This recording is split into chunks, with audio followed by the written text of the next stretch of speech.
Big বস ১৯ জিতে কত টাকা পেলেন গৌরব? ভারতের জনপ্রিয় রিয়েলিটি শো বিগ বসের ১৯তম আসরের পর্দা নামল। দীর্ঘ ৩ মাসের বেশি সময় ধরে চলা মনস্তাত্ত্বিক লড়াই শেষে বিজয়ের মুকুট পরলেন জনপ্রিয় টিভি অভিনেতা গৌরব খান্না। রোববার ৭ ডিসেম্বর রাতে জমকালো গ্র্যান্ড ফিনালেতে বিজয়ী হিসেবে তার নাম ঘোষণা করেন অনুষ্ঠানের সঞ্চালক ও বলিউড ভাইজান সালমান খান। পুরস্কারের ঝুলি শুধু ট্রফি নয়, ৪৩ বছর বয়সী গৌরবের পকেটও বেশ ভারী হয়েছে।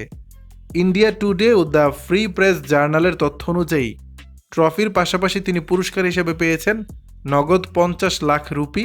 এখানেই শেষ নয়, বিগ বসের ঘরে একটি বিশেষ টাস্ক জেতার সুবাদে তিনি ১৪ লাখ রুপি দামের একটি নতুন গাড়িও উপহার হিসেবে পেয়েছেন। হাড্ডাহাড্ডি লড়াই ও রানার আপ।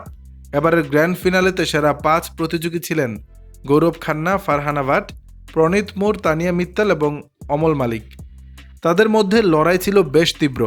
শেষ পর্যন্ত দর্শকের ভোটে গৌরব খান্না চ্যাম্পিয়ন হন এবং ফার্স্ট রানার আপ হয়েই সন্তুষ্ট থাকতে হয় ফারহানা ভাটকে। ক্ষোভ ও ধৈর্যের গল্প। বিজয়ী হওয়ার পর পিঙ্ক ভিলাকে দেওয়া এক সাক্ষাৎকারে বিগ বসের ঘরের অভিজ্ঞতা শেয়ার করেন গৌরব।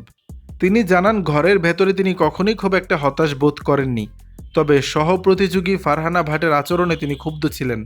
গৌরব বলেন, ফারহানা আমাকে ব্যক্তিগতভাবে আক্রমণ করেছে, গালি দিয়েছে, আওরাত বলেছে, গালিজাদমি বলেছে।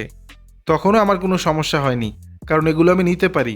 কিন্তু আমার রাগ হয়েছিল তখন, যখন ফারহানা আমার টিভি পেশা ও গত ২০ বছর ধরে যারা আমাকে সমর্থন করে এসেছে সেই ভক্তদের নিয়ে প্রশ্ন তুলেছিল।